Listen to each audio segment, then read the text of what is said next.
There are no sacrifices, only decisions. We talk about sacrifices, giving things up to attain something or to be with somebody, or we sacrifice things for a family, we sacrifice things for our lifestyle, we sacrifice things for my relationship. We make it sound like it's some noble cause that we're going after, and it might be, but talking about sacrifices makes you seem like and feel like the victim of circumstances of your life, and you have to not do what you want to do in order to do what you have to do. And it's such bullshit, because there are no sacrifices, there's only decisions. You decide the life that you want to live, and you make the decisions that align with your life. That's not a sacrifice, that's a decision based off of what you said you want to do. And using myself as an example, I wake up at 5:30 in the morning to go to the gym, because if I don't, number one, there's a pretty good chance I'm not going to go, because I don't like working out later in the day. I'd rather work out early in the morning. I just find it more effective. But the main reason is because if I work out in the morning, I beat traffic. I don't have to fight traffic to get to work. It's a shorter drive. Okay, cool. That sounds actually like a bonus. And then I don't have to take time away from my family, because as soon as I get off work, I go straight home and it's family time the rest of the evening. So actually, if I was to not go to the gym in the morning, that would actually be more selfish, because if I want to maintain my healthy lifestyle, I still have to go to the gym, I still have to work out, but I'm going to be taking away from my family time. And so it's not as much a sacrifice as it is aligning myself with my lifestyle and my goals, but also in my ability to have the maximum amount of time with my family at the time where we're most able to do what we want to do, and hang out together as a family. It's not a sacrifice. Even if I was able to do what I want to do, waking up at 5 a.m. is not a sacrifice. It's a choice, it's a decision. It aligns best with what I said that I want to do, and I'm following through in order to accomplish those things. It's such a victim mentality to think of the things that you don't get to do as sacrifice. I work with several sports teams. One of them is a college rugby team here in Phoenix at Grand Canyon University. And we talk a lot about above the line and below the line behaviors. And this really is very simply, we decide the culture we want, we decide the type of team we want to be. We have goals that we want to attain that are very, very high. We have one of the toughest schedules in the nation. We're scheduling all the best teams because we want that tough competition. Well, if we want that tough competition, we have to be ready for it. Well, in order to be ready for it, we have to set the standard. I can't hold you to standards I haven't. I can't hold you to standards I haven't set. So therefore, we set standards, and part of that standard is above the line and below the line behaviors. These are things that you no longer get to do, and things you have to do. It's not a sacrifice to say, as a college student, a college student athlete, you don't get to party during the week. If you want to do some drinking, then you do it on the weekend when we don't have games. And if we do have games, you do not drink until games are done for the week, whether it's a Friday or a Saturday game. That is no longer something you get to do. That is a below the line behavior. And it's not a sacrifice. It's a decision. If you want to do that, you can go do that. But the decision is, now you don't get to be part of the team. And we have dismissed people. We've removed people from lineups. We've demoted people to lower levels of the team, to the practice squad. We've even dismissed people for behaviors that don't align with the culture that we're building on this team. We say this is the culture we want. You choose. You don't sacrifice anything. You choose to be a part of it, or you choose to be gone. And that is it. And that's the kind of hardline attitude and behavior you need to have when it comes to your life. Not sacrifice, just decisions. You're not sacrificing alcohol on the weekend or on the week during the week in order to have a better sleep cycle so you can be better rested and have better nutrition. That's not sacrifice. You choose to do it or you choose to not do it. Period. That's an empowering accountability mindset that helps you take responsibility for your life and for your decisions and for the results that you get or don't get. And it really is that simple. You decide what you want, you decide it is important enough, and then you decide to follow through with the plan to get where you want to go, to be the person you want to be.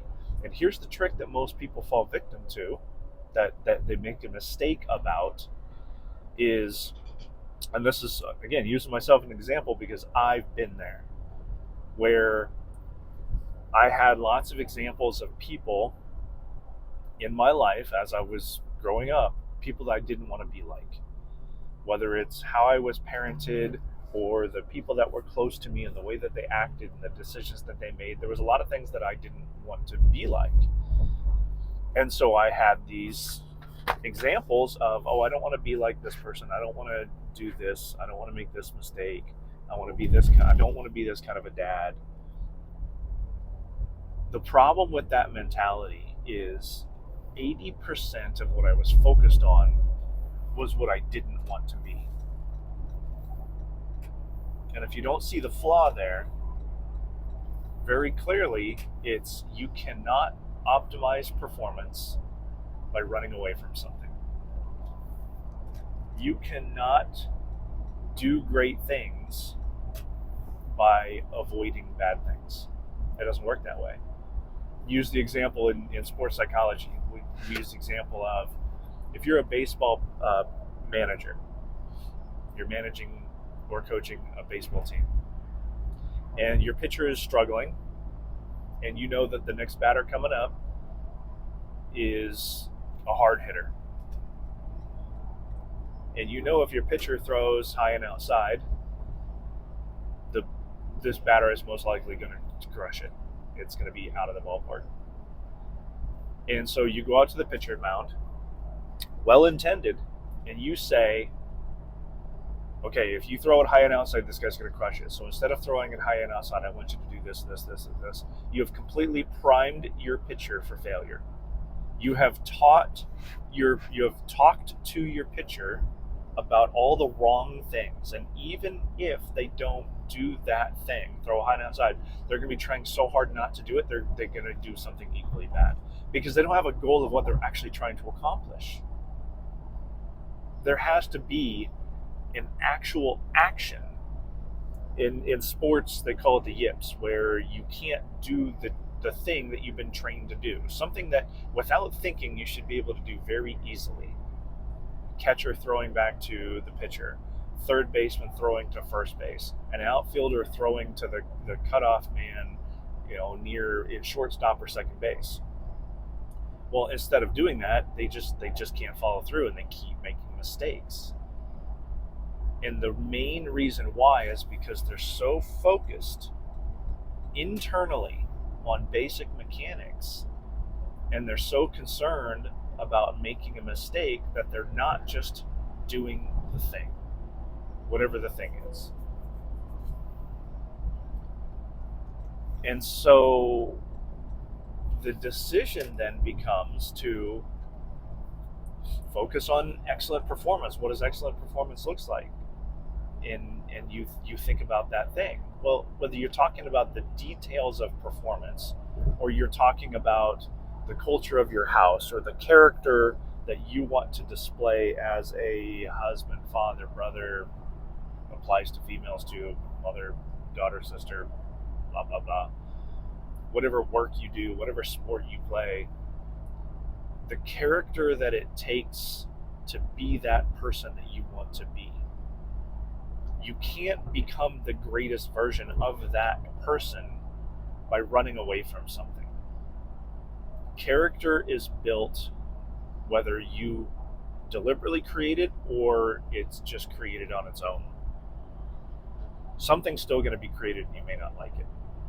So not only we talk about deliberate skill development in order to do something really well, that applies to your character and the culture of your home, your family, your relationships, your work environment. I know culture is this overused word right now, but it is so important because it's the definition, it's the feel, it's the outward expression of how you believe about things, what you believe about things, and how you think about things. And you are going to think and believe things. So therefore, there's going to be an outward expression, whether you deliberately create it or not. So your responsibility is to understand the concept that there are no sacrifices. There are only decisions. Everything that you do is a decision. If you decide to let the world and the universe and the energy or whatever if you're going to walk by faith and just say, well, whatever happens happens, and take no responsibility for the behaviors along that path, then you are going to continue to be a victim of your circumstances. You are deciding, you're not letting other people decide, you are deciding to not take responsibility and accountability for what you can be accountable and responsible for. You're deciding that it's okay that whatever happens, happens. Whether it be that you're not sure what to do, so therefore you're not going to do anything, or maybe you're scared, or maybe you're a coward to the worst degree, or you don't want to take responsibility. You do feel like a victim, and therefore you just don't want to do anything because you're powerless. You feel powerless. You're not powerless. You feel powerless. Your interpretation of the situation. And so you decide to just not do anything. Well, things are still going to happen. And character is still going to be created. And culture is still going to be created. But that's your decision. You're allowing that thing to happen to you rather than you doing something about it. It's not a sacrifice. It's a decision. You don't sacrifice unhealthy food. You don't sacrifice alcohol. You don't sacrifice all those other women in the world that you could be with because you're in this monogamous relationship. No, it's a decision.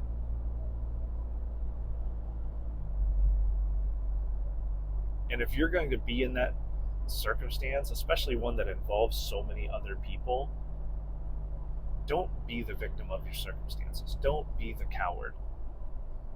Don't allow yourself the victim mentality. And decide what you want to do. Decide who you want to be. Decide the culture you want to live within. Decide the mindset that you want to carry forward.